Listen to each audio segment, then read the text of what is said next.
Hello শিক্ষার্থী বন্ধুরা, কেমন আছো তোমরা? আমি দীপ্ত কুমার পাল। এই পর্বে আমি তোমাদের ক্লাস 3 ইংলিশ বইয়ের অর্ধবার্ষিক পরীক্ষার একটি সাজেশন দেব অথবা প্রশ্ন কাঠামো, যেখান থেকে তোমরা পরীক্ষায় কমন পেতে পারো অথবা পরীক্ষার প্রশ্ন সম্পর্কে ধারণা পেতে পারো। দেখো, এখানে আছে ক্লাস 3 ইংলিশ সাবজেক্ট। তো ইউনিট 3 এর রাইট এন্ড পার্টও আমরা পড়বো। তো এই সাজেশনটি আমরা 3 পর্বে দেব। তো এখানে দেখো, question 1, feel in the blank, অর্থাৎ ফাঁকা স্থান পূরণ করো। ফিল পূরণ করা, ব্ল্যাঙ্ক মানে ফাঁকা স্থান। তো দেখো, এরকম ফাঁকা স্থান, এই যে একটি ফাঁকা স্থান আছে, এখানে বলছে ইওর হেড আপরাইট, অর্থাৎ তোমার মাথা উপরে সোজা অর্থাৎ সামনের দিকে রাখো। তো এখানে ফাঁকা স্থানে হবে কিপ। কিপ মানে হচ্ছে রাখা, তাহলে কিপ ইওর হেড আপরাইট।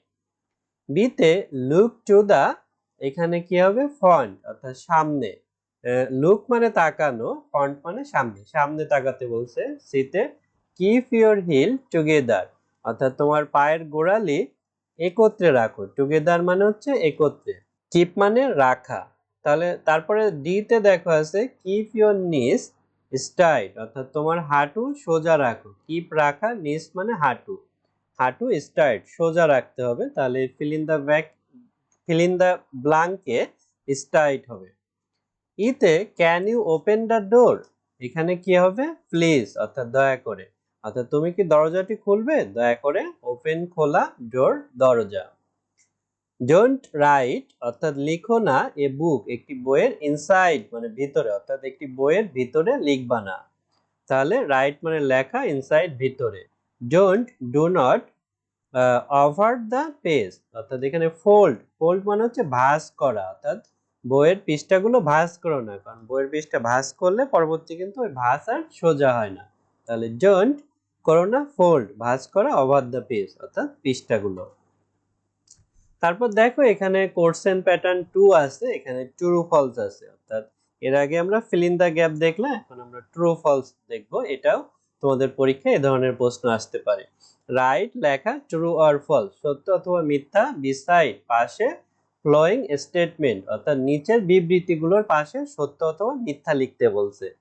তো দেখো, এখানে এ তে we should keep our heel apart. তো শুড মানে হচ্ছে উচিত, কিপ রাখা, হিল মানে গোড়ালি, অ্যাপার্ট মানে দূরে। তাহলে আমাদের পায়ের গোড়ালি দূরে রাখা উচিত। তো এটা আসলে ফলস, মিথ্যা, তাই ফলস লিখেছি পাশে। বিতে উই শুড কিপ আওয়ার নিস স্ট্রাইট, আমাদের হাঁটু সোজা রাখা উচিত। তো এইটা সত্য, আসলে ট্রু।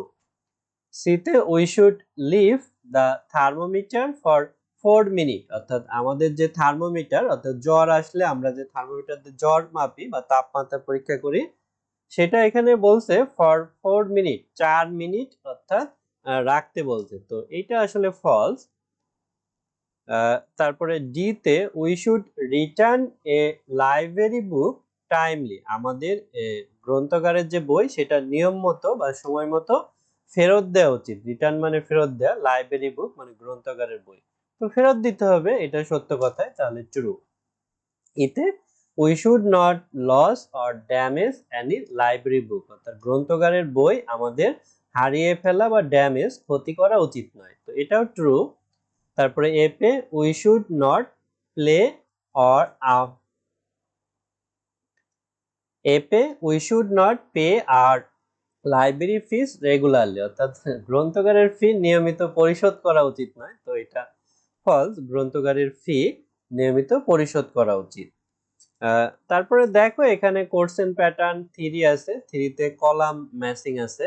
তো এগুলো তোমাদের পরীক্ষায় আসতে পারে, এখান থেকে শিখে নিতে পারো।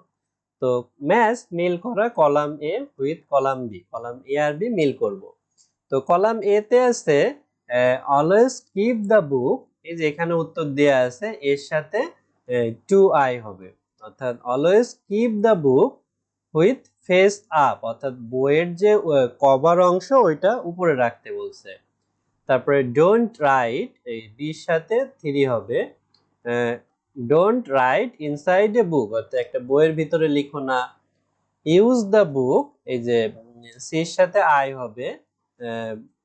Use the book with maximum care, maximum মানে সর্বোচ্চ, কেয়ার মানে যত্ন, অর্থাৎ বইয়ের আমরা সর্বোচ্চ যত্ন নেব। সেক দ্য থার্মোমিটার ওয়েল। ওয়েল মানে ভালো, তাহলে সেক মানে হচ্ছে ঝাঁকিয়ে নেওয়া। থার্মোমিটার, জ্বর আসলে যে থার্মোমিটার ওইটা আগে ভালো করে ঝাঁকায় নিতে হবে, তারপরে আমাদের বগলে বা মুখে দিতে হবে।